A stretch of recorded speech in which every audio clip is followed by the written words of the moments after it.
আসসালামু আলাইকুম। আমরা গত ক্লাসে দেখেছিলাম যে পেজ ব্রেক প্রিভিউর সুবিধা।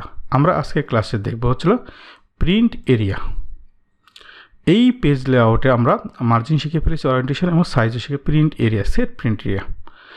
আমরা যদি একটা পেজকে প্রিন্ট দিতে চাই, আমরা যদি কন্ট্রোল পিতে যাই, তাহলে আমরা এখানে দেখতে পাচ্ছি প্রিন্ট অ্যাক্টিভ শিট। আমরা যদি এখন প্রিন্ট দিই, অটোমেটিক আমাদের এই অ্যাক্টিভ যে শিটটা অর্থাৎ 1 থেকে 82 পেজটাই আমাদের অটোমেটিক প্রিন্ট হয়ে যাবে। বাট আমরা যদি চাই এখানে একটা প্রিন্ট অপশন যদি সিলেকশন করে দেয়, ধরেন আমরা এই জায়গাটুকু অর্থাৎ এইটাই যে ইয়েলো মার্ক যে অপশন আছে, এই অপশনটুকু শুধু আমরা প্রিন্ট দেবো, তাহলে দুইটা অপশনে করতে পারি। আমরা যদি এখানে এই যে print area, set print area যদি দেই, কিন্তু এখানে সেট প্রিন্ট এরিয়া দেওয়ার পরে এই যে বাকি অংশটুকু কিন্তু আমাদের এটা অটোমেটিক আমাদের আসলে একটা কালার হয়ে গেল, চেঞ্জ হয়ে গেল।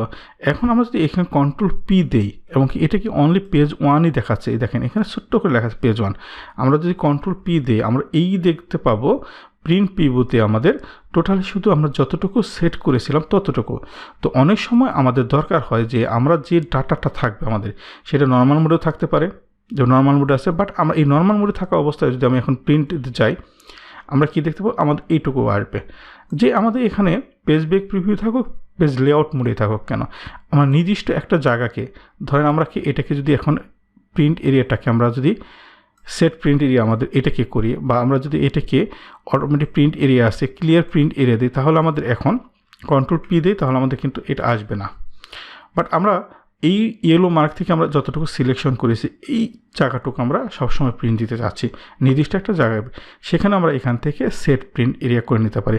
এখন যদি আমরা কন্ট্রোল পিতে যাই, তাহলে দেখতে পাবো আমরা এই যে আমরা যতটুকু প্রিন্ট সেট করে নিয়েছি আমরা ততটুকুই আমাদের হচ্ছিল প্রিন্ট অপশনে চলে আসবে।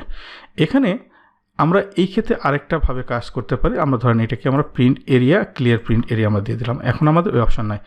বাট অনেক সময় দরকার হয় আমরা এই সেট প্রিন্ট এরিয়া করবো না, বাট আমরা নির্দিষ্ট একটা অংশ প্রিন্ট করতে হয়। তাহলে সেই ক্ষেত্রে আমরা যে জিনিসটা করব, ধরেন আমরা এতটুকু আমি প্রিন্ট দেবো, তাহলে আমি এখন যদি কন্ট্রোল পি দিই অর্থাৎ প্রিন্ট প্রিভিউতে যাই, এই ক্ষেত্রে আমরা এই অ্যাক্টিভ শিট না প্রিন্ট করে আমরা যদি শুধু অনলি প্রিন্ট সিলেকশনটা করি, তাহলে দেখেন আমরা এই প্রিন্ট সিলেকশন এখানে ছিল কি আমাদের অ্যাক্টিভ শিট, তারপর আছে প্রিন্ট এন্টায়ার ওয়ার্কবুক, অর্থাৎ যত এই ওয়ার্কবুকে যা আছে সবগুলো প্রিন্ট হবে। বাট আমরা যদি এই প্রিন্ট সিলেকশন দিই, অর্থাৎ আমি যতটুকু সিলেকশন করেছিলাম ততটুকুই, তাহলে আমরা এখানে দেখতে পাচ্ছি আমরা সেট প্রিন্ট এরিয়ার পরিবর্তিতে আমরা এই প্রিন্ট সিলেকশন করে আমরা এই কাজটা করতে পারি।